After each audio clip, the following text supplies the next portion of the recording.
the domestic violence and the workplace is extremely important to me. I have seen it from both angles. I've lived it personally, and so I understand it, and I understand the need for having really good laws in place and guidelines for employers to implement them. My mother had to leave with the clothes on her back and 5 kids in the back seat of a car. And subsequently, because of that, she was given 48 hours notice to be back at her workplace, and if she wasn't, they would consider her terminated.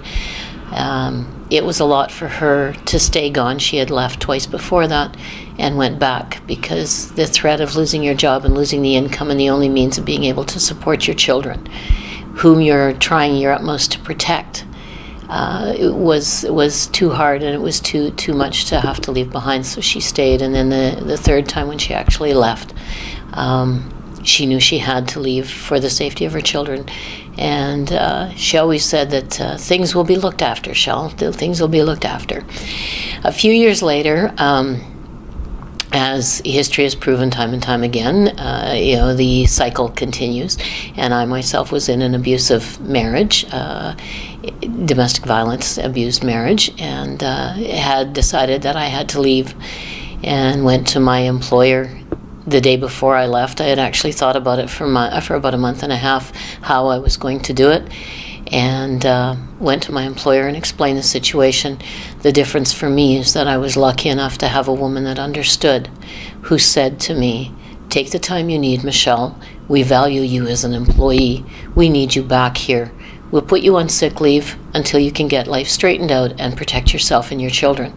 We will be here when you get back." And I was able to leave, and within 5 days had everything in order.